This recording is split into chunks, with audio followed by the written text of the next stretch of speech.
Salut, bienvenue dans cette vidéo. Aujourd'hui, je vais vous montrer comment créer un projet sur Xcode. Allez, c'est parti. Déjà, premièrement, il faut avoir Xcode d'installer sur votre Mac, bien sûr. Donc, une fois que c'est fait, vous avez juste à lancer le logiciel pour commencer. Ensuite, vous appuyez sur créer un nouveau projet. Ça vous ouvre une petite fenêtre et sur celle-ci, vous devez choisir de quel type de projet il s'agit. Vous avez tous les OS, donc iOS, macOS, watchOS et tous les OS de Apple. Donc, nous, on va partir du principe qu'on va faire une application sur iOS et une application classique. Vous pouvez choisir Game, Rate augmenté, tout ça.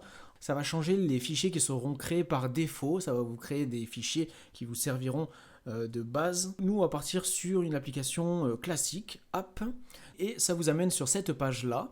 Vous devez choisir le nom de votre application dans Product Name. Pour l'exemple, on va marquer exemple. Notre application s'appelle Exemple. Si vous choisissez un nom, vous pourrez le changer par la suite dans les paramètres du projet. Ça ne sera pas bloqué sur ce nom-là. Ensuite, vous devez choisir une team. Vous appuyez sur Add Account pour ajouter un compte. Vous vous connectez à votre compte Apple avec votre Apple ID. Vous rentrez votre email.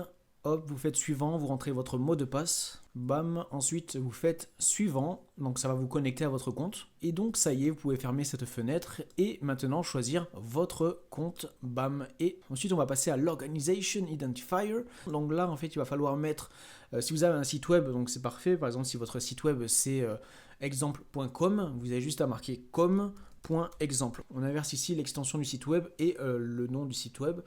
Hop, comme ceci. Si vous n'avez pas de site web ni rien, n'hésitez pas par exemple à marquer votre nom, prénom. Si vous vous appelez Jacques Dutronc, hop, marquez Jacques Dutronc. Et juste avant, vu qu'on inverse, on marque com.Jacques Dutronc par exemple. Et comme ça, l'identifiant de votre application va devenir com.jacquesdutronc.exemple par rapport au nom que vous aurez mis juste en haut. Donc ça sera vraiment l'identifiant de votre application qui vous sera utile quand vous voudrez envoyer l'application sur l'App Store par exemple. Donc une fois ceci fait, maintenant vous devez choisir l'interface.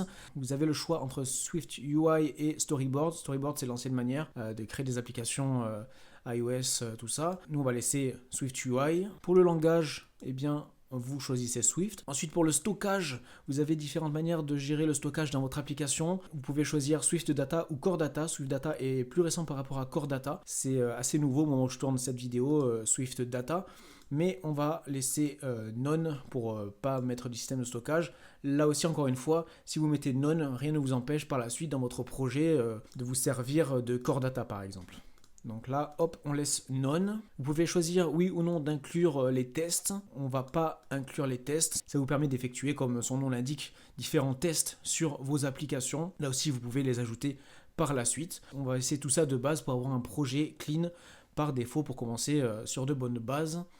Et donc, une fois tout cela configuré, vous avez juste à appuyer sur Next, suivant. À partir de là, vous devez choisir un endroit où stocker votre application. N'hésitez pas à le mettre dans votre cloud, comme ça si votre Mac se casse, vous ne perdez pas votre projet dans lequel vous avez mis des heures et des heures de travail à l'intérieur.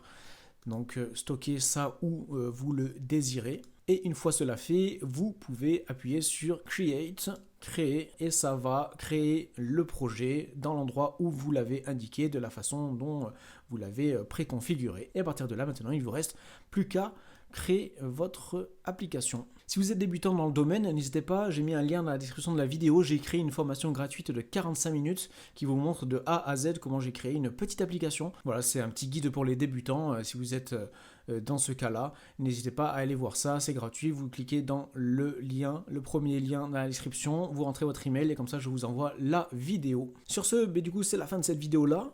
N'hésitez pas à laisser un like si ça vous a aidé, à vous abonner à la chaîne, et je vous dis à la prochaine. Allez, salut!